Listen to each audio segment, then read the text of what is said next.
సరిగ్గా చూసుంటే నా భర్తకి ఇలాంటి పరిస్థితి వచ్చేదా? ఒక పని చేసేటప్పుడు బాధ్యతగా చెయ్యాలని తెలీదా? చదువుకున్నావు కదా, చూస్తే కనిపిస్తుంది కదా, ఎందుకింత నిర్లక్ష్యం? చూసుకుంటాను చూసుకుంటాను అని నువ్వు చేసేదిదా? నా పసుపు కుంకుమల్ని దూరం చేయాలనుకున్నావా?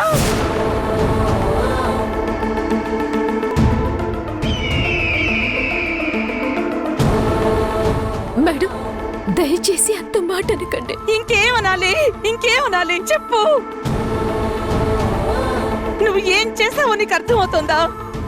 నా కూతురు అడిగింది మందులు తీసుకొస్తాను అని, కానీ నిన్ను నమ్మాను. నువ్వు కూడా నా కూతురు లాంటి దానివే అని నీకు అవకాశం ఇస్తే మందుకి బదులు విషాన్ని ఇస్తావా? ఇప్పుడు ఆయనకేమైనా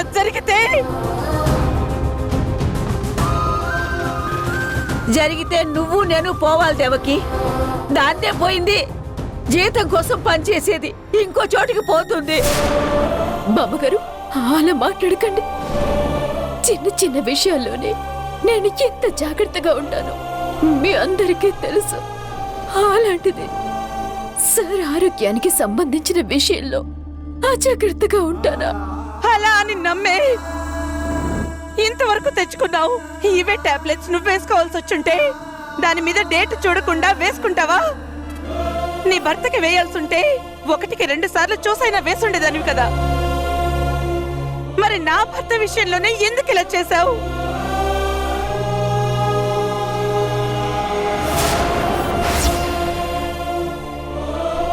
అంటే ఇన్నాళ్ళు నువ్వు చూపించిన ప్రేమ, అభిమానం, ఆప్యాయత అంతా ఒట్టిదేనా?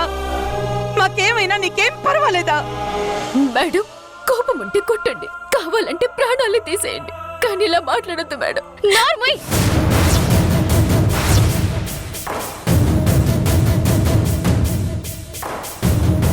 ఇలాంటి దొంగ ఏడుపులు ఏడ్చే పాపం మా అమ్మ నాన్నల్ని మాయ చేసాం.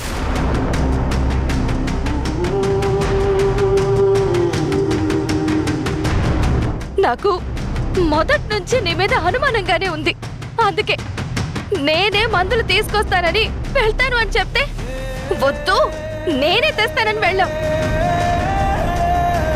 ఆ మందులు నానమ్మ నా చేత్తో ఇవ్వని చెప్పింది. అప్పుడు నాకిచ్చిన ఎక్స్పైరీ డేట్ చూసుండేదాన్ని, కానీ నువ్వివ్వలేదు. ఎందుకు ఇవ్వలేదు? ఇస్తే నేను చూస్తే నీ బండారం బయట పడుతుందనే కదా. కావాలనే చేసావు కదా. ఎన్నాళ్ళకి మా అమ్మ నాన్న దగ్గరికి నేను వస్తే నాకు నాన్న లేకుండా చెయ్యాలనుకున్నావు కదా. గాయత్రి గారు అలా మాట్లాడొద్దండి. ఇంకెలా మాట్లాడమంటావయ్యా? మందులు చూసే తెచ్చానది కదా. అంటే ఆ మందులు వాడే గడువు తేదీ తీరిపోయిందని తెలుసు కదా. కావాలనే మా బావగారిని ఏదో చేద్దామని తెచ్చినట్టే కదా. మా అక్క నీకేం అన్యాయం చేసిందయ్యా? మిమ్మల్ని ఎంత బాగా చూసుకుంది. మరీ ఇంత నమ్మక ద్రోహం చేయాలని మీకెలా అనిపించింది? కొంపదీసా భ్రమరామ్మతో కలిసిపోయి మా అన్నయ్యని ఏదో చెయ్యాలన్న కుట్రతో మా ఇంటికి రాలేదు కదా.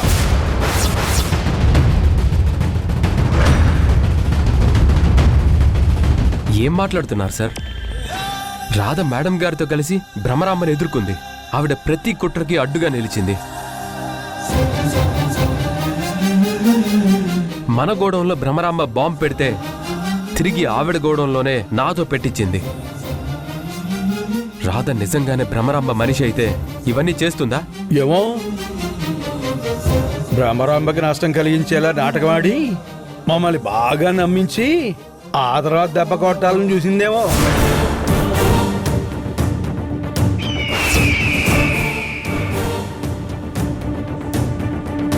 ఇంకా దెబ్బ కొట్టాలని చూడటం ఏమిట్రా?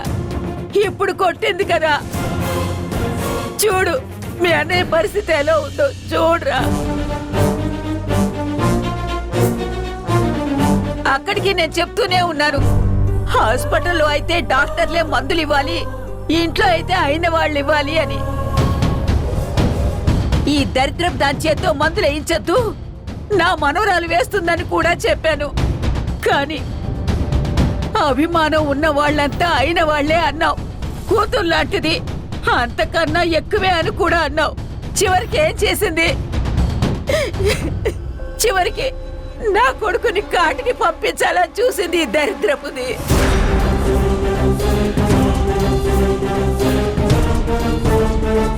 బామ్మగారు, మీకు దండం పెడతాను, దయచేసి అంత పెద్ద నింద నా మీద వేయకండి ప్లీజ్. నోరు మూయవే. చేసిందంతా చేసి నంగనాచిలాగా దొంగడుపులు ఏడుస్తున్నావా? నీలాంటి దాన్ని ఇంట్లో ఉంచనివ్వడమే తప్పు. నిన్ను చూస్తేనే ఏదోలా ఉంది. ముందు ఇక్కడి నుంచి పోవే. మేడం ప్లీజ్, నేను కావాలని చేస్తానా మేడం? నేను మీకు అన్యాయం చేస్తానంటే మీరు నమ్ముతారా? ప్లీజ్ మేడం, నన్ను నమ్మండి మేడం. నేనే తప్పు చేయలేదు మేడం. Please madam. అమ్మని చెప్తుంటే నీకు కదా, నువ్విక్కడున్నా నీ గాలి తగిలినా మా నాన్నకి ఏం జరుగుతుందోనని భయంగా ఉంది. వెళ్ళిక్కడి నుంచి పో.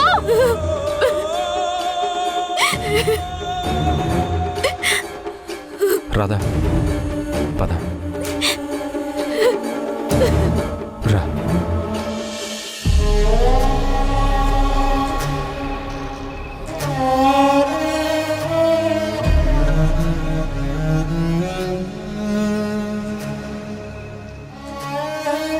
ఏ ధర్మం నిన్ను నడిపిస్తుంది, ఏ న్యాయం నిన్ను గెలిపిస్తుంది, నీలోని నైజం నిన్ను పడదోస్తుంటే ఏ నీతి బతికేనో.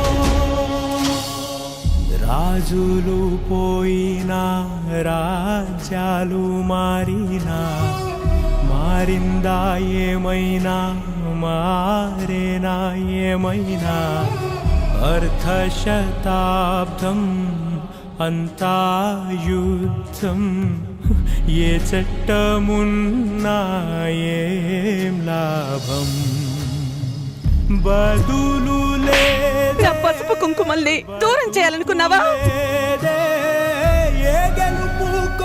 వెళ్ళిక్కడి నుంచి.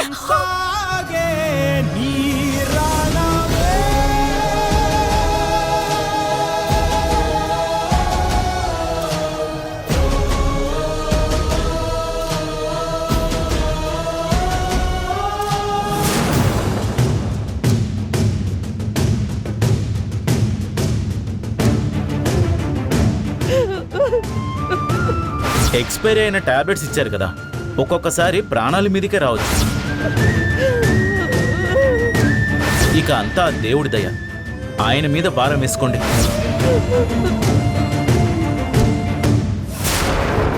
నాన్నకేదన్నా జరుగుతుందనేసరికి అమ్మకి ఎంత కోపం వచ్చేసింది. మొత్తం రాధ మీద చూపించేసింది. ఈ కోపం ఇలాగే ఉండాలంటే నాన్న వెంటనే కోలుకోకూడదు. తీరని నష్టం జరగాలి. అప్పుడే రాధని ఈ జన్మలో క్షమించదు. అమ్మా, అమ్మా, నాన్నకేం కాదమ్మా.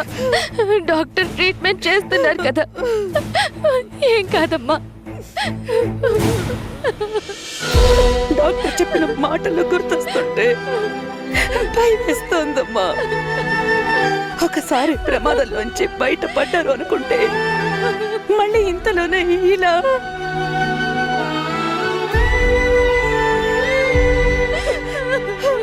నేనెవరికే అన్యాయం చేశాను? చేతనైనంత వరకు అందరికీ సాయమే చేశాం కదా. మరి నాకే ఎందుకు ఇలా జరుగుతుంది? ఎంతమందికి ఎంత మేలు చేసి ఏం లాభం? ఒక్క పావుకి పాలు పోసి పెంచావు కదా, అది చాలు కాటేయడానికి. నేను ముందు నుంచి నిన్ను హెచ్చరిస్తూనే ఉన్నాను, నువ్వే పట్టించుకోలేదు. నానమ్మా, ఇప్పుడు దాని గురించి ఎందుకు? అమ్మ అంతలా నమ్మినందుకు దాని బుద్ధి అది చూపించుకుంది. దాని గురించి వదిలేయండి.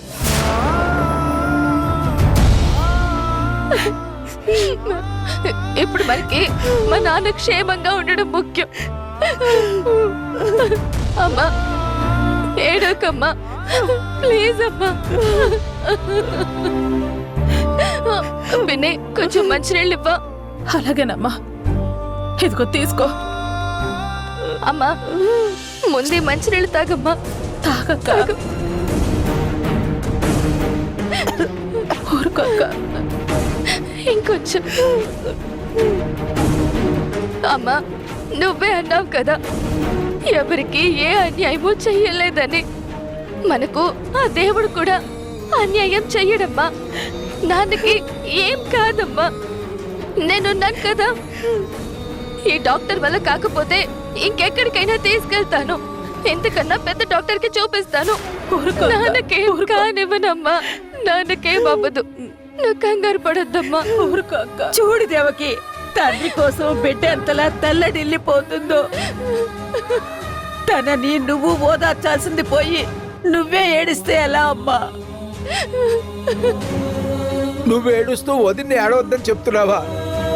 అన్నయ్యని అలా చూస్తుంటే గుండె తరుక్కుపోతుంది.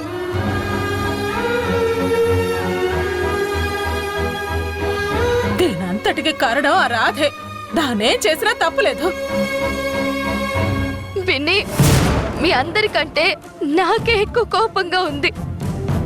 ఎన్ని సంవత్సరాలు అమ్మా నాన్న లేకుండా పెరిగాను. ఇన్నాళ్ళకి తిరిగి నా తల్లిదండ్రుల దగ్గరికి చేరితే నాన్న పరిస్థితి ఏమో అలా. నాన్న గురించి ఏడుస్తూ అమ్మ పరిస్థితి ఎలా? దీనికి కారణమైన వాళ్ళ మీద నాకెంత కోపంగా ఉంటుంది.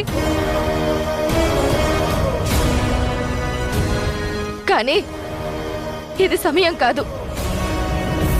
ముందు నాన్నగారిని కోలుకోవాలనే కోటి దేవుళ్ళకి మొక్కుకుంటున్నాం.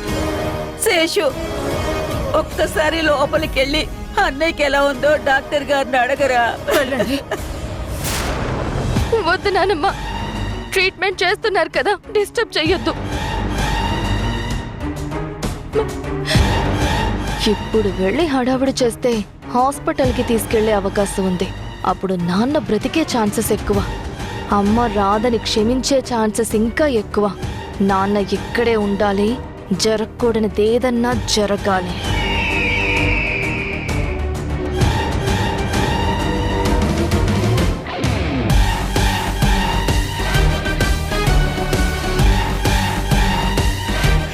అమ్మా, ఏడవద్దమ్మా, ఊరుకో.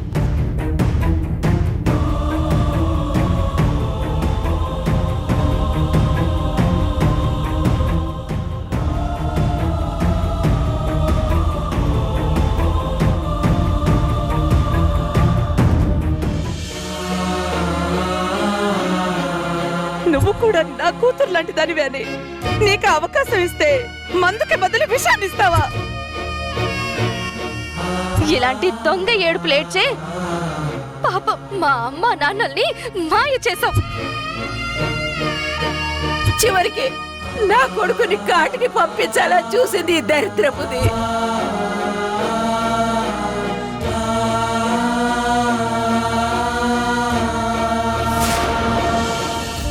మనోహర్, మనోహర్, నాకు చాలా భయంగా ఉంది మనోహర్.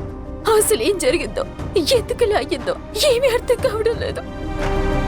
నేనే తప్పు చేయలేదు మనోహర్. నాకు తెలుసు రాధా, నువ్వెలాంటి తప్పు చేయవు. అయితే మరెందుకు ఇలా అయ్యింది? టాబ్లెట్స్ కొన్నప్పుడు క్యాషియర్ గానే చూశాను. డేట్ కరెక్ట్ గా గుర్తులేదు కానీ టాబ్లెట్స్ అయితే ఎక్స్పైరీ కాలేదు. కానీ ఇక్కడ చూస్తే ఎక్స్పైరీ డేట్ అయిపోయింది. ఎక్కడ తేడా జరిగిందో తెలియడం లేదు. నాకైతే పిచ్చెక్కిపోతుంది. మన ప్రమేయం లేకుండా జరిగే పొరపాట్లకి ఒక్కోసారి మన నింద మోయాల్సి వస్తుంది రాధా. నా బాధ నా మీద నింద వేస్తున్నందుకు కాదు, సరికేమైనా జరుగుతుందేమో అని భయంగా ఉంది. డాక్టర్ చెప్పింది గుర్తొస్తుంటే భయంతో నా కాళ్ళు చేతులు వణికిపోతున్నాయి. పాపం సార్ ఎలా ఉన్నారో ఏంటో. రాధా ఆగు, ఎక్కడికి? సార్ని చూడాలి మనోహర్. ఆయనకి కాదని తెలియాలి. అప్పుడు కానీ నాకు మనశ్శాంతి ఉండదు. ఒక్కసారి వెళ్ళి చూసిస్తాను. రాధా వద్దు, ఇప్పుడు నువ్వు వెళ్ళావంటే గొడవ జరుగుతుంది. ఏం కాదు, నేను మాట్లాడతాను. ఏం మాట్లాడినా వినరు రాధా. ఇప్పటికే నీ మీద పీకల దాకా కోపంతో ఉన్నారు. నువ్వే కావాలని చేసావని వాళ్ళంతా నమ్ముతున్నారు. అసలు అర్థమవుతుందా నీకు? నేను కావాలని చేయడం ఏంటి? నేను ఎలాంటి దాన్నో వాళ్ళకి తెలీదా? సరికి ప్రమాదం కలిగించే పని నేను ఎప్పుడైనా చేస్తానా? రాధా, మన టైం బాగోలేనప్పుడు మనం చేసే మంచి కూడా చెడుగానే కనిపిస్తుంది. మిగతా వాళ్ళ సంగతి వదిలే. మేడంకి నీ మీద ఎంత నమ్మకం. కన్న కూతురు కంటే నిన్నే ఎక్కువగా నమ్ముతారు. అలాంటిది ఈరోజు ఆవిడ ఎన్ని మాటలు అన్నారు. ఇంతకు ముందు ఎవరన్నా ఏమన్నా అంటే మేడం అడ్డుపడేవారు. ఇప్పుడు మేడమే అంటుంటే అక్కడ ఇంకెవరున్నారు నీకు సపోర్ట్ చేయడానికి?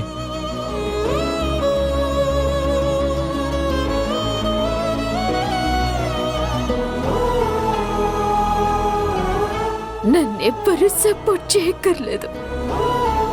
అయినా మేడం స్థానంలో ఎవ్వరున్నా ఇలాగే మాట్లాడతారు. ఆవిడ నన్ను కొట్టినా నా మీద ఆవిడకి కోపం కనిపించలేదు.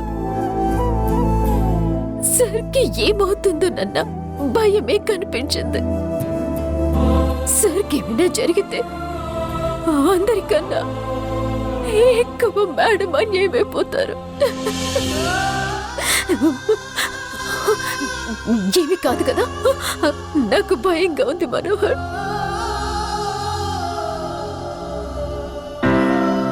మనకి బాగా కావాల్సిన వాళ్ళకి ఏదైనా జరుగుతుంది అనిపించినప్పుడు మనలో తెలియని భయంతో ఏవేవో ఆలోచనలు వచ్చేస్తాయి. మనం ఏదైతే భావిస్తామో అదే జరుగుతుంది అంటారు. అందుకే మనకొచ్చే పిచ్చి పిచ్చి ఆలోచనలన్నీ వదిలేసి అంతా బాగుంటుందని పాజిటివ్గా ఆలోచించాలి. అప్పుడు తప్పకుండా కోలుకుంటారు. నిజంగా సార్కి ఏం కాదు కదా? కాదనే చెప్తున్నా కదా, నాకైతే నమ్మకం ఉంది. కానీ నువ్వు అలా అడుగుతున్నావంటే ఇంకా నీలో భయం పోలేదు, ఇంకా నమ్మకం కుదరలేదు. ఏమీ ఆలోచించకుండా సార్కేమీ కాదని నమ్మకంగా ఉండు. టెన్షన్ పడకు. సార్ తప్పకుండా కోలుకుంటారు. అర్థమైందా?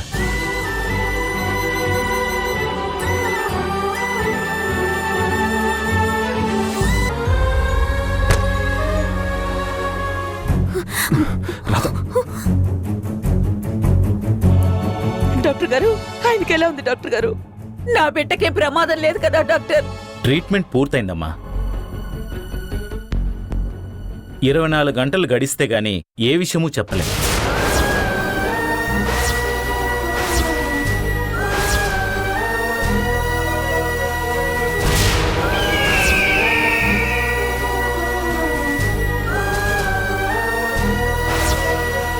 ఏం మాట్లాడుతున్నారు డాక్టర్ గారు?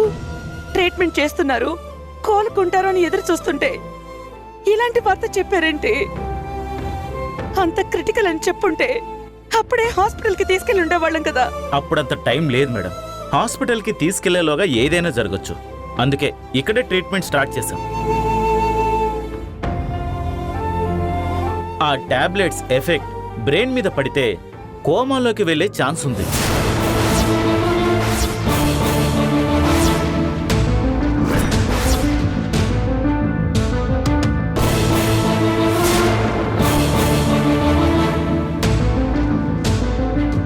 అమ్మ రాధ చెంప పగలగొట్టడం మీరు చూసుండాల్సింది మేడం. నాకు కావాల్సింది రాధ దెబ్బలు తినడం కాదు సత్య.